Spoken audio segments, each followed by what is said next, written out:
Você está no Mangaka Cast, o podcast do mangaka. Hoje a gente vai falar sobre um anime muito legal chamado Blue Exorcist, talvez conhecido chamado também por outro nome, Ao Ao no Exorcist também, mas enfim, é o mesmo anime, tá? Ele se trata na realidade de dois filhos, né, de uma humana com um Jin, né? E aí na realidade isso, por incrível que pareça, é muito mais comum do que você imagina. Mas enfim, no mundo aqui real mesmo, tal, nosso que tal que você está ouvindo esse podcast, é muito comum esse tipo de coisa. Na história foi muito comum esse tipo de coisa. Mas enfim. E aí um padre adotou ali, né, os meninos, dois gêmeos, ao invés de matar tal. E aí eles ficaram com a espada do Akala, né? Akala era um deus que é muito conhecido no Japão, principalmente na China. No Japão acho que até mais também. E um pouco na Índia também. Esses três países ele é muito famoso, mas também ligeiramente no Brasil, né? Não é muito conhecido no Brasil, em outros lugares também. Mas nesses três países ele é bastante famoso. E aí, três países que eu citei antes. E aí ele tem essa espada do Akala, que é uma espada, digamos assim, apelona, né?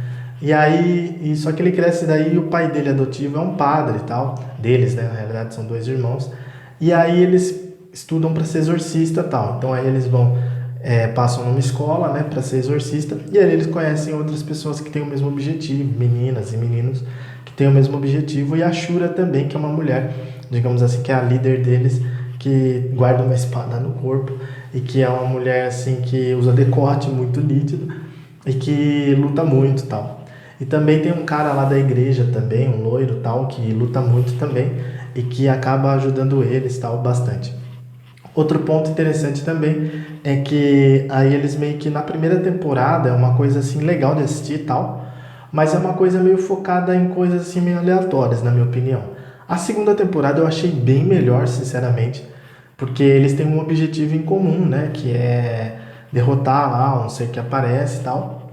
E aí ele se junta tal com uma ave que é uma ave do Akala lá, tal, que é tipo da galera do Akala. Então, aí o principal, né, o protagonista se junta a ela para dar o golpe ali final e conseguir destruir e aí finalmente as coisas voltarem ao normal. Então, e o filme também tem um filme que ele adota ali um gatinho, se não me engano, é tipo um gatinho que tem o poder de manifestar o que as pessoas queriam, apagar a memória, por aí vai. Então, na realidade, era muito perigoso, porque de repente, quando você pede algo, você tem que tomar cuidado, porque pode ser ao pé da letra, né?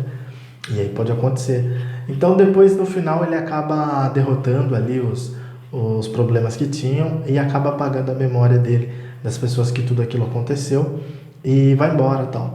Então, é bem interessante, assim, tal, apesar de ser um filme também com histórias meio avulsas, mas é bem interessante, assim, é bem legal de assistir pela história, pelo conhecimento que passa aquilo ali. Mas minha preferida realmente é a segunda temporada, porque na segunda temporada a gente tem uma diferença da primeira para a segunda temporada, na minha opinião, do filme. Que a segunda temporada ela é muito mais cara de anime, assim, se usa todos os personagens, se usa mais personagens ainda, que chega uma galera para ajudar eles. Então, não é só o protagonista. Isso que eu falo, um anime, ele fica sem graça se ele tiver muito tempo um protagonista muito se destacando. Geralmente é interessante colocar vários personagens, porque às vezes uma namorada, às vezes um amigo, por aí vai encaixando, para não ficar aquela coisa meio, sabe, meio idiota, assim, do só o protagonista. Fica muito enjoativo a médio e longo prazo. A curto prazo fica muito interessante, se for um anime de vezada só, de um filme só, de uma temporada só, pode ser bem interessante. Mas se for um anime mais longo, como esse, por exemplo, tem 2 temporadas de um filme, não é tão interessante, né? Você ficar forçando só num personagem. Então eu acho que colocar, como na segunda temporada, muito mais personagens, história e por aí vai, conseguiu fazer ficar muito, na minha opinião, interessante.